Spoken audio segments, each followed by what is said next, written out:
อีกแล้วมาอีกแล้วลาบกระหอกบ่เป็นลาบกระหอกกระหอกใหญ่ลงกระหอกลาบกวางอีกแล้วบ่เนี่ยมือนั้นได้มือใหม่อีกได้มื้อนี้น่ะ ต่อมาอีกแล้วกรุ๊ปเก่าแล้ว รูปเก่าหวะ มื้อนี้40,000นายพานน้อย ในพานน้อย นี่นายพานใหญ่นะ นายพานใหญ่ ดูแล้วนายพานใหญ่ คนบ่มามืออย่างน้อมื้อนี้เนาะ มันผู้นี้เป็นเชฟ เชฟยังพูดเรื่องได้ล่ะ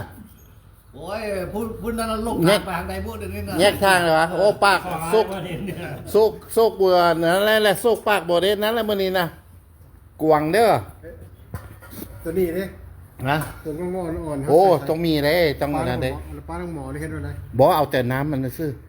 เอาตัวนี้ได้บอก ซอย เอา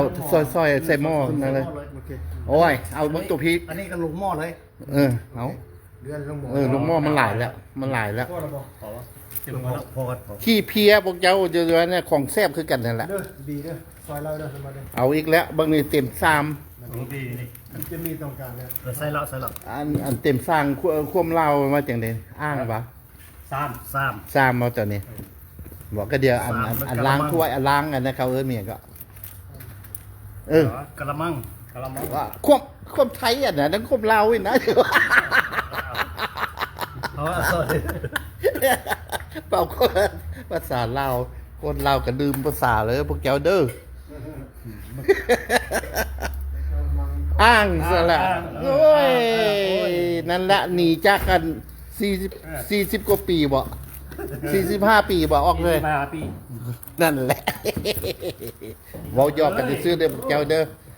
อังโกจอนลงทางแล้วมื้อนี้เนี่ยบ่ได้โซกปากอันนั้นยังไปยิงกัน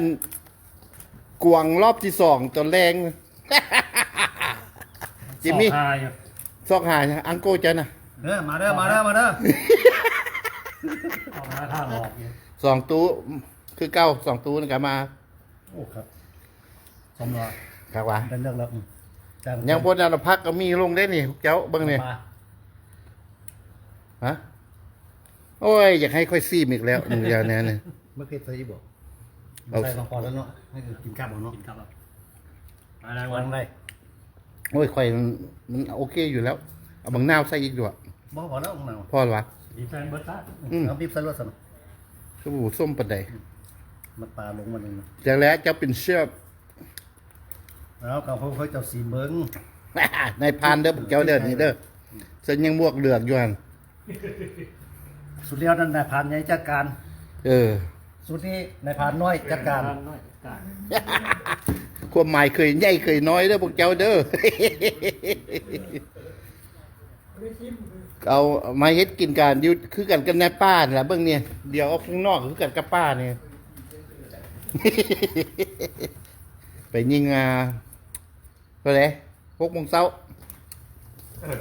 ป้าโตคอยยังนอนอยู่ว่าแสงตะเวนนั่นความออกมันความออกมา พอดีแจ้ง ผู้ดีแจ้ง พอเดี๋ยวเห็นออกมาแล้ว ต่อไปย่ำยิงกันปืนนี่แปลว่าจุค่อยซอกหายากแหละพวกเจ้าเอ้ย ไม่ได้ดีเด้อพอวะ ใส่ใส่โอ้บี ใส่บอก อีก บีงัวเด้อพวกเจ้ามันบี ลาบกวางบีงัวเอากันแบบนั้นแหละ โอเค อืม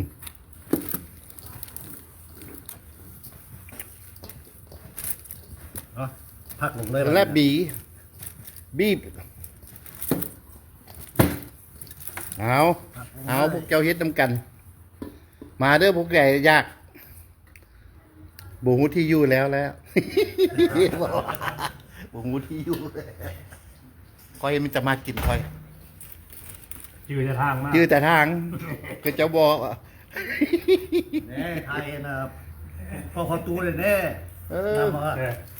มือกินลาบมือนี้กินลาบก็ฮอกมือนี้กินลาบว่างมือนี้กินลาบก็ฮอก ลาบกวางลาบกระหอกเปลี่ยนกันอยู่นี่เอาตุ๊ก็จะมากินลาบกระหอกเลยลาบกระหอกใหญ่มื้อนี้น่ะ มาเด้อตู้แฮมบ่ เออ มาเด้อตู้มากินลาบกระฮอก กระหอกใหญ่ตุ๊เอ้ยก็จะมากินลาบกวางเด้ได้ยินไหมบ่ ลาบกวางนะ ลาบกวางมื้อนี้เนาะ โอ้พอดี ขอบใจ บ่เอิ้นอันนั้นลูกเคินอยู่อันน่ะโอ้ ผู้ใดยิง ลูกชายเจ้า ลูกชาล้านเจ้า ลูกชายตุพ่อนั่นแหละสมบัติยิง เราบ่ได้ยินพวกเจ้าเอ้ย โอเค 104 ปี 104 ปีเบิ่งเอาพวกเจ้าทหารฝรั่ง เรียบร้อย ตู้เป็นทหารฝรั่งบ่ ฮะ เจ้าเป็นทหารฝรั่งบ่ตะกี้น่ะ โอ้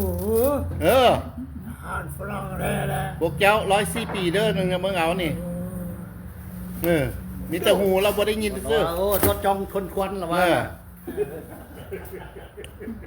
ยังจื้อจำอยู่เด้อเรื่องทหารเนี่ยพวกเจ้า อาหาร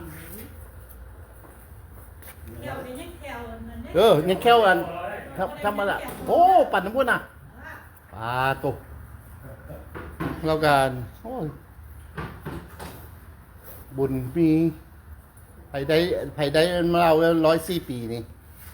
มาตูเนาะเจ้ากระเจ้าคือกันเนาะมันได้104 ปี สิว่าเราอยู่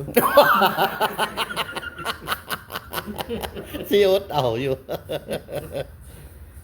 อยู่น้ำลูกน้ำหลานเจ้าก็ได้บ่แม่นดอก เจ้าก็เท่าไหร่91เลยเนาะเท่าไหร่91นี่91จ้าตัวอันนี้ลูกสาวเพิ่นตัวนี้ ไปเจอไว้พี่น้ำสวนบัตรแม่ โอ้ยจังปีได้กันท่วมเดี๋ยวนี้ ท่วมทุกปีอยู่เดียวนี้ก็ยังท่วมอยู่ตู้ ว่า พี่ พี่ กล้วยดอนเธอ เออ เคยเดินออกอยู่เรื่องพวกทั้งคนนะ เดี๋ยวนี้ยังท่วมดีอยู่เมืองลาวนะ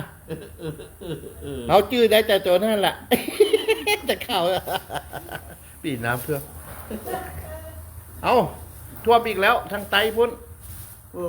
ว้ายฝั่งข่าวเสียวปักซี่เดียวนะพุ่นแหละ โอ้น้ำ นั่นแหละเจ้าชื่อแต่ว่าปีน้ำท่วม ไอ้ละเบิ่งหันหนาวฮ้อน โอ้เป็นห่อนได้ อ้าว มีบุญมีสินอยู่น้ำลูกน้ำหลานตัวเอ้ย104 ปี91ตัวพ่อมาบ่ได้ ย่างก็ได้บ่ ได้อยู่เราบ่อยากออกจากเฮือนตัวนั้นนะอืม จังหือเสื้อเรามาเปิดโอกาสนะแม่บ่แม่นย่ำมาแล้งเอา เราย่างบ่ได้แล้วเราเวนนั้น ย่ำถึงเว้น เออ ต้องเลือกเชี่ยว แล้วก็มีวีล